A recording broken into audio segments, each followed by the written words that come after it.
Hello students, welcome to my YouTube channel Decoding Economics.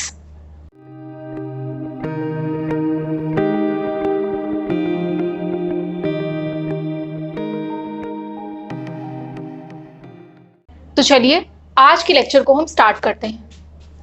तो students, lecture को start करने से पहले happy Rakshabandhan to all of you. तो अब हम अपने लेक्चर को स्टार्ट करते हैं। हमारा आज का टॉपिक है थ्योरी ऑफ डिमांड। आज हम पढ़ेंगे थ्योरी ऑफ डिमांड के बारे में। The demand is the quantity of commodity that a consumer is willing and able to buy at each possible price during a given period of time.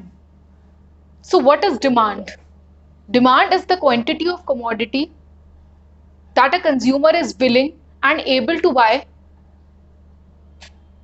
at each possible price during a given period of time.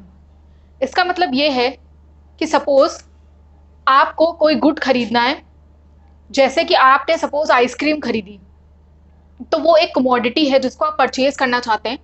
आप ice cream को लेना चाहते हैं, purchase करना चाहते हैं, तो आप जाएंगे शॉप में और आइसक्रीम को परचेज करेंगे। तो इसका मतलब आप आइसक्रीम की डिमांड कर रहे हैं। डिमांड का मतलब ये होता है कि when we are willing to buy a commodity, इसका मतलब ये है कि हम किसी कमोडिटी को खरीदना चाहते हैं और उसको खरीदने के हमारे पास एबिलिटी भी है। इसका मतलब ये है कि अगर आप सिर्फ विश करते हैं कि आप आइसक्रीम खरीदेंगे और आप एक्चुअली में उसको नहीं खरीद पाते हैं because of the high cost of ice cream, तो वो आपकी डिमांड नहीं कहलाएगी। डिमांड आपकी सिर्फ वही कहलाती है जब आप एक्चुअली किसी कमोडिटी को खरीदना चाहते हैं और आप उसके लिए प्राइस का पेमेंट भी कर सकते हैं, मतलब the price of that commodity is within your budget, तभी आपका कहलाता है वो demand. That is there should be a willing to buy a commodity and able to buy a commodity at each possible price. जैसे कि हमने suppose ice cream की cost बताई ₹10, तो उस ₹10 की आइसक्रीम को आप खरीदना चाहते हैं, आपकी विलिंगनेस है उसे खरीदने की, प्लस उसका जो प्राइस है ₹10 वो आप पेमेंट भी कर सकते हैं, तो इसलिए वो कहलाता है आपका डिमांड। लेकिन कुछ ऐसे केसेस होते हैं जहां पर आप सिर्फ विश करते हैं, जैसे आपने विश किया कि आप अपने लिए एक एरोप्लेन लेंगे, लेकिन अब उसका प्राइस इतना ज्यादा है कि आप एरोप्लेन को खरीद नहीं सकते, तो वो आपकी डिमांड नहीं है, वो आपकी डिजायर है कि आप डिजायर करते हैं कि आप एक एरोप्लेन को खरीदेंगे, लेकिन वो आपकी डिमांड नहीं है बिकॉज आपकी विलिंगनेस तो है उसे खरीदने की, लेकिन उसके लिए जो प्राइस का पेमेंट है वो इतना हाई है कि आप उसका पेमेंट करके उसको नहीं खरीद सकते, तो इसलिए वो आपकी कहलाती है ओनली डिजायर। जबकि जो हमने आइसक्रीम का एग्जाम्पल लिया, आइसक्रीम जो आप ले रहे हैं वो आपकी डिमांड कहलाती है बिकॉज उसके लिए आप प्राइस का पेमेंट कर रहे हैं। तो ये हमने पढ़ लिया थ्योरी ऑफ डिमांड में व्हाट इज डिमांड। तो ये थ्योरी ऑफ डिमांड में डिमांड की डेफिनेशन है जो कि मैंने बोर्ड पे मेंशन कर दिया, आप इसको नोट डाउन कर लीजिए, ये इंपॉर्टेंट है। तो स्टूडेंट्स, अब हम पढ़ेंगे डिटर्मिनेंट्स ऑफ डिमांड, कि डिमांड को क्या क्या फैक्टर्स है जो कि डिटरमाइन करते हैं।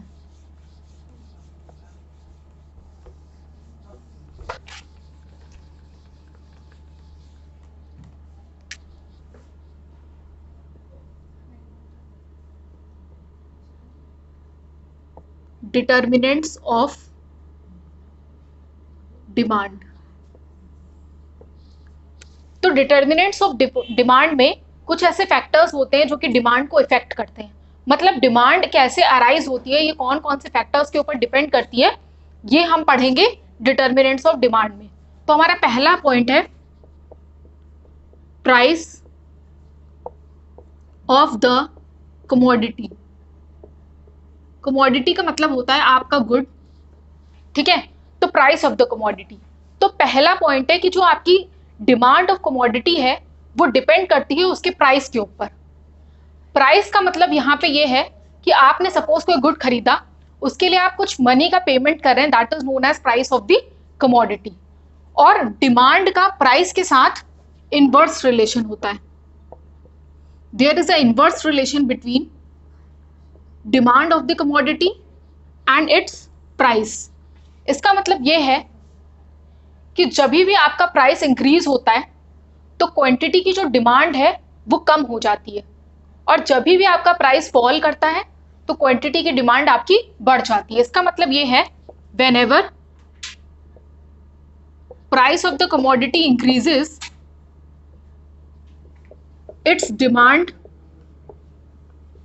falls, and whenever price of the commodity falls, its demand increases. This is quantity demanded. इसका मतलब ये है कि there is a inverse relation between price of the commodity and its demand. इसका मतलब ये है जब भी कोई भी गुड्स है उसकी प्राइस बढ़ती है तो उसकी डिमांड कम हो जाती है, और जब उसकी प्राइस कम होती है तो उसकी डिमांड बढ़ जाती है। जैसे कि सपोज आपका आइसक्रीम वाला एग्जाम्पल है, आपकी आइसक्रीम की कॉस्ट थी 10 रुपी, लेकिन अब हमने आइसक्रीम की कॉस्ट को बढ़ा दिया, हमने 10 से उसे 15 रुपीज कर दिया। पहले आपका 10 रुपीज था, अब हमने उसको बढ़ा करके 15 रुपी कर दिया। तो जब आपका प्राइस बढ़ेगा तो उसकी डिमांड कम हो जाएगी। इसका मतलब पहले अगर आप आइसक्रीम को खरीद रहे थे तो अब आप उस आइसक्रीम को, उसकी डिमांड कम हो जाएगी। पहले आप 10 रुपए की आइसक्रीम थी तो आप हो सकता है 5 आइसक्रीम खरीद रहे थे, अब आपका क्योंकि प्राइस बढ़ गया है तो आप 5 की बजाय 4 ही खरीदेंगे। तो इस तरीके से आपकी जो डिमांड है आइसक्रीम की वो कम हो गई है। तो यहां पर ये हो जाएगा आपका प्राइस और डिमांड के बीच का इनवर्स रिलेशन। लेकिन अगर हम इसी की प्राइस को कम कर दे, जैसे यही प्राइस आपकी 5 रुपए हो गई, पहले आपकी आइसक्रीम थी 10 रुपए की और अब हमने उसको 5 रुपए का कर दिया, तो उसका प्राइस कम हो गया, इसकी वजह से उसकी डिमांड बढ़ जाएगी। तो जब हमने उसके प्राइस को कम किया तो उसकी डिमांड बढ़ जाएगी। पहले हम 5 आइसक्रीम ले रहे थे तो अब हम लोग एक साथ 10 आइसक्रीम लेंगे, एक साथ 10 आइसक्रीम लेंगे, तो इसकी डिमांड आपकी बढ़ जाएगी। तो यहाँ पर मैं ओवरऑल आपको ये बताना चाहती हूँ कि डिटर्मिनेंट्स ऑफ डिमांड में पहला पॉइंट है price of commodity. Price of commodity कैसे डिटरमाइन करती है डिमांड को, कि प्राइस का डिमांड पे क्या इफेक्ट होता है। नेक्स्ट पॉइंट है हमारा प्राइस ऑफ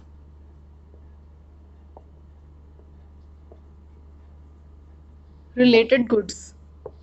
तो हमने पहला पॉइंट पढ़ा था आपका कि डिमांड डिपेंड करती है प्राइस ऑफ द कमोडिटी पर, और अब हम पढ़ेंगे कि जो डिमांड है वो डिपेंड करती है on the price of related goods. तो सबसे पहले हम पढ़ेंगे व्हाट आर रिलेटेड गुड्स। तो related goods are of two types, that is substitute goods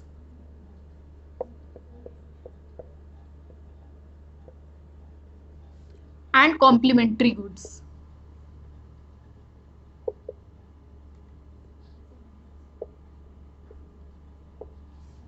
सबसे पहला है आपका सब्स्टिट्यूट गुड्स और दूसरा है आपका complementary goods. Related goods are of two types. तो सब्स्टिट्यूट गुड्स आपके वो गुड्स होते हैं, सपोज आप जो है टी का कंजम्पशन करते हैं, लेकिन कभी आपके पास टी नहीं है तो उसकी जगह आप उसका एक सब्स्टिट्यूट को यूज करते हैं, जैसे कि कॉफी। तो टी और कॉफी दोनों ही सब्स्टिट्यूट गुड्स हैं। तो सब्स्टिट्यूट गुड्स का एग्जाम्पल है टी एंड कॉफी। इसका मतलब है one can be substituted in place of other. तो होता क्या है, जब भी आपकी price of the substitute good बढ़ता है, when ever the price of, इसका मतलब ये है कि सपोज आपकी टी के प्राइस बढ़ गया, आपका टी का प्राइस बढ़ गया तो जो कॉफी की डिमांड है वो भी बढ़ जाएगी।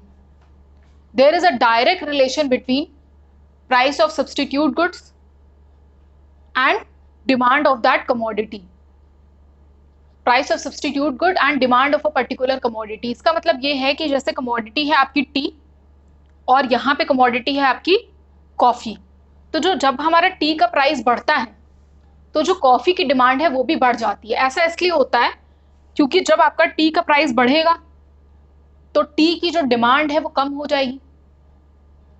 तो इससे क्या होगा कि लोग टी को कम यूज़ करेंगे तो कॉफ़ी की डिमांड ऑटोमेटिकली बढ़ जाएगी, लोग कॉफ़ी को ज़्यादा यूज़ करेंगे। तो इसका मतलब है प्राइस ऑफ सब्स्टिट्यूट गुड्स में there is a direct relation. Next case में यहाँ पे जब हम इसके प्राइस ऑफ टी को कम कर रहे हैं तो डिमांड ऑफ कॉफ़ी भी आपकी कम हो जाएगी। इसका मतलब ये है कि जब हम प्राइस ऑफ टी को कम करेंगे तो जो टी की डिमांड है वो बढ़ जाएगी, तो जब टी की डिमांड बढ़ेगी तो कॉफ़ी की डिमांड ऑटोमेटिकली कम हो जाएगी। तो यहाँ पर हम ये देख रहे हैं कि एक डायरेक्ट रिलेशन होता है कि with the rise in the price of a particular commodity the demand of its substitute goods rises. तो जब हम प्राइस को बढ़ा रहे हैं तो डिमांड ऑफ सब्स्टिट्यूट गुड्स भी आपकी इंक्रीज कर रही है, और जब हम प्राइस को कम कर रहे हैं तो डिमांड ऑफ सब्स्टिट्यूट गुड भी आपकी यहाँ पे कम हो जा रही है। ये हो गया आपका सब्स्टिट्यूट गुड्स का केस। इसके बाद हम लेते हैं कॉम्प्लीमेंट्री गुड्स। कॉम्प्लीमेंट्री गुड्स में हमने लिया कार एंड पेट्रोल। इसका मतलब ये है कि कार और पेट्रोल, जो कार है वो आपकी पेट्रोल से चलती है, तो जो कार और पेट्रोल है इनके बीच में आपका कैसा रिलेशन है, ये कॉम्प्लीमेंट्री गुड्स है। इसका मतलब बिना पेट्रोल के कार नहीं चल सकती है, तो कार और पेट्रोल आपके कॉम्प्लीमेंट्री गुड्स हैं। ठीक है, तो इस केस में क्या होता है, जब भी आपका price of the car increases the demand of the petrol decreases. इसका मतलब ये है कि जब आपका price of the car increase करेगा तो उससे क्या होगा, डिमांड ऑफ द कार कम हो जाएगी। जो हमने फर्स्ट पॉइंट पे पढ़ा था कि जब प्राइस ऑफ कार हम बढ़ाएंगे तो डिमांड ऑफ कार भी आपकी क्या होगी, जब हम प्राइस ऑफ इसको बढ़ाएंगे तो डिमांड ऑफ कार आपकी कम हो जाएगी। इससे क्या होगा, जो डिमांड ऑफ पेट्रोल है वो भी कम हो जाएगी। लोग क्योंकि कार कम चलाएंगे तो पेट्रोल भी कम यूज करेंगे, तो यहाँ पे आपकी डिमांड ऑफ पेट्रोल भी कम हो जाएगी। इसके अलावा अगर आपकी प्राइस ऑफ कार कम हो जाती है तो डिमांड ऑफ पेट्रोल भी आपकी बढ़ जाएगी, तो डिमांड ऑफ पेट्रोल आपकी बढ़ जाएगी। मतलब यहाँ पे आपका इनवर्स रिलेशन होता है। इसका मतलब ये है कि जब प्राइस ऑफ कॉम्प्लीमेंट्री गुड आपके कम होंगे, जैसे ही हमने कार की डिमांड प्राइस को कम किया वैसे ही उसकी डिमांड भी बढ़ जाएगी, और जब उसकी डिमांड बढ़ जाएगी तो पेट्रोल की भी डिमांड बढ़ जाएगी। तो यहाँ पर बीच में एक पार्ट मिसिंग है जो कि हमें फर्स्ट वाले पॉइंट से समझना है कि whenever the price of the commodity rises its demand falls and whenever the price of the commodity falls its demand rises। तो यहाँ पर आपके कॉम्प्लीमेंट्री गुड्स का केस था और सब्स्टिट्यूट गुड्स का केस था। यहाँ पर टी और कॉफी को हम एज ए सब्स्टिट्यूट यूज करते हैं, मतलब एक दूसरे की जगह, और कार और पेट्रोल का जो एग्जाम्पल था इनको हम साथ में यूज करते हैं, एक का दूसरे के ऊपर कॉम्प्लीमेंट करता है एक दूसरे को, तो इसलिए ये कॉम्प्लीमेंट्री गुड्स हैं। तो कॉम्प्लीमेंट्री गुड्स के केस में हमने इनवर्स रिलेशन देखा और रिलेटेड, और सब्स्टिट्यूट गुड्स के केस में हमने डायरेक्ट रिलेशन देखा। आई होप ये रिलेशन आपको समझ में आ गया होगा। तो चलिए अब हम लोग नेक्स्ट पॉइंट देखते हैं।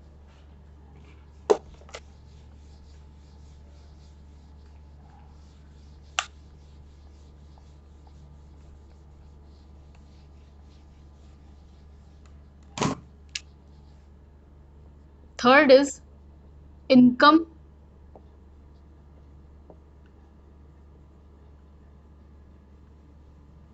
Of the consumer.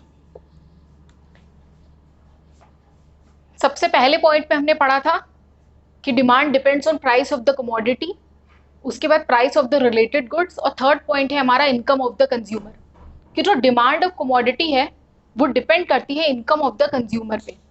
कैसे? Suppose income of the consumer rises, suppose consumer की इनकम बढ़ती है, suppose income of the consumer rises, तो डिमांड ऑल्सो राइजेस। इसका मतलब ये है कि जब भी इनकम बढ़ती है कंज्यूमर की तो वो डिमांड ऑफ गुड्स को बढ़ा देता है, और जब भी उसकी इनकम कम होती है तो वो डिमांड ऑफ गुड्स को कम कर देता है। So there is a direct relation between income of the consumer and demand of the commodity.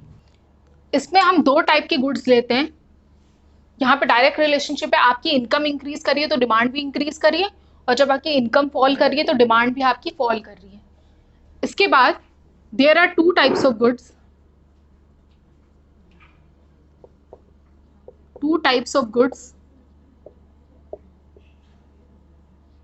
on the basis of nature, that is normal good and second is inferior good।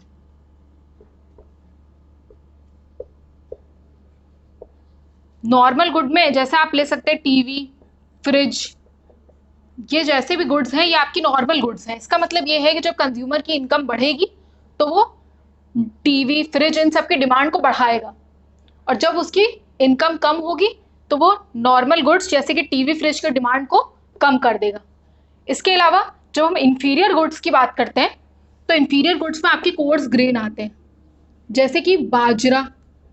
जैसे कि आप ये भी बोल सकते हैं कि नॉर्मली हम जो राइस की क्वालिटी को कंज्यूम करते हैं उसके एक इंफीरियर क्वालिटी ऑफ राइस भी आता है, जैसे कोर्स ग्रेन आपका बाजरा हो गया, बाजरे की रोटी जिसे कहते हैं, तो वो आपका इंफीरियर गुड में आता है। तो जब भी इंफीरियर गुड के केस में, in the case of inferior good, there is inverse relation between income of the consumer and the demand of the commodity. That is, whenever the income increases, the demand of coarse grain falls, and whenever the income falls, the demand for coarse grain rises. इसका मतलब ये है कि suppose आपकी income बढ़ गई तो अब आप कोर्स ग्रेन, जो इंफीरियर क्वालिटी का अनाज है, वो खाना आप कम कर देंगे, और जब आपकी इनकम कम होगी तो आप जो आपकी इंफीरियर क्वालिटी का अनाज है वो खाना आप शुरू कर देंगे, मतलब उसकी डिमांड आपकी बढ़ जाएगी। इंफीरियर गुड के केस में there is a inverse relation between income of the consumer and demand of the inferior good के बीच में इनवर्स रिलेशन है। इसके बाद नेक्स्ट पॉइंट है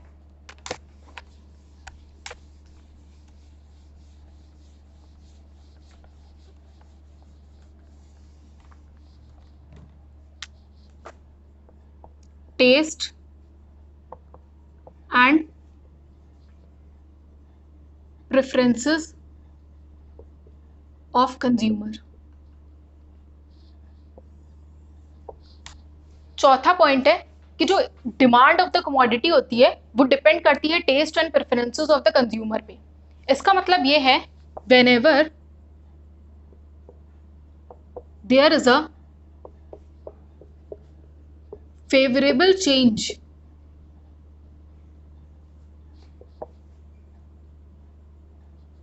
in taste and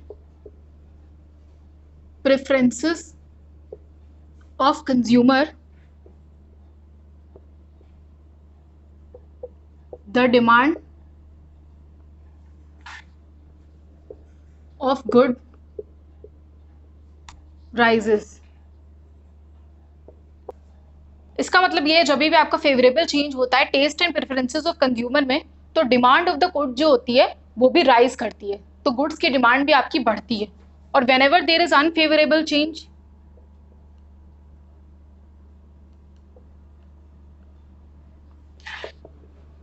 then demand falls, तब डिमांड कम हो जाती है। इसका मतलब ये है, अगर आपकी कोई नया फैशन आया, कोई नई टेस्ट या प्रेफरेंसेस आपके चेंज हुए, तो आप क्या करेंगे, जैसे क्लॉथ्स में जब आप क्लोथ्स लेते हैं, ड्रेसेस जब आप अपने लिए लेते हैं, तो आपका कोई टेस्ट ऐसा है या आपका कोई प्रेफरेंस है जो कि फेवरेबल है। इसका मतलब आपको कोई नया टेस्ट का कपड़ा अगर पसंद आया तो आप क्या करेंगे, मार्केट में जाएंगे और उसको बाय करेंगे।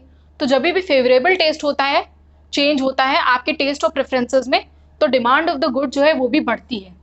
और जब भी अनफेवरेबल चेंज होता है, इसका मतलब when there is no such change in taste and preferences, तो आपकी जो डिमांड होती है गुड्स की वो भी फॉल करती है। इसके बाद नेक्स्ट पॉइंट है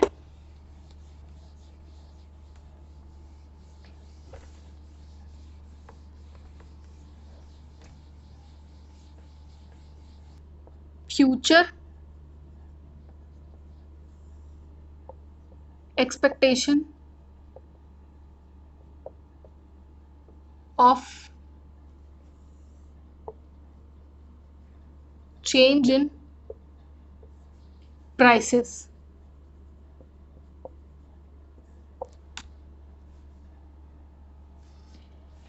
अगला हमारा पॉइंट है future expectation of change in prices. इसका मतलब ये है, अगर consumer future expectation of change in prices पे कैसे आपकी डिमांड डिपेंड करती है, if consumer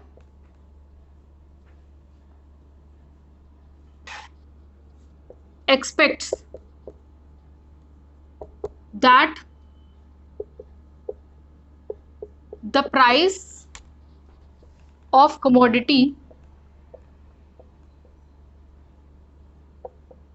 will rise in future, he increases his present demand.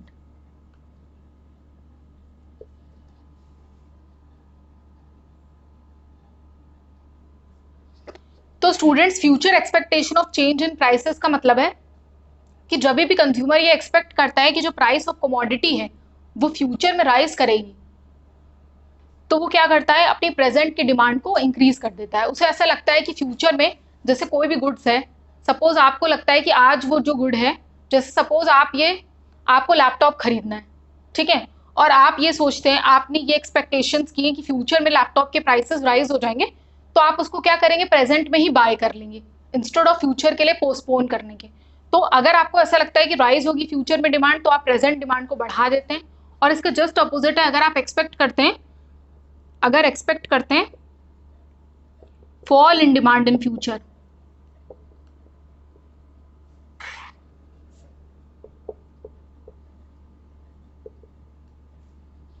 तो प्रेजेंट डिमांड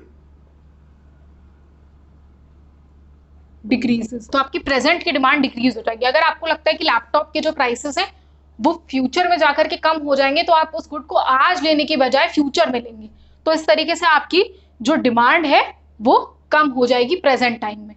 तो इस तरीके से ये डिपेंड करता है future expectation of change in price पर। इसके बाद नेक्स्ट है साइज ऑफ पॉपुलेशन।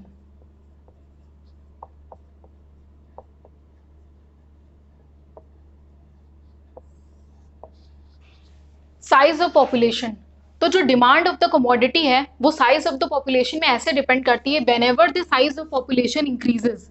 इसका मतलब है जब भी आपकी पॉपुलेशन इंक्रीज होती है तो डिमांड भी इंक्रीज होती है, और जब भी आपकी पॉपुलेशन फॉल करती है तो आपकी डिमांड भी फॉल करती है। ये मैंने पॉपुलेशन के लिए यूज किया है कि जब भी आपकी पॉपुलेशन बढ़ती है, whenever there is increase in population the demand of the goods also increases, whenever there is fall in the population the demand of the good also false.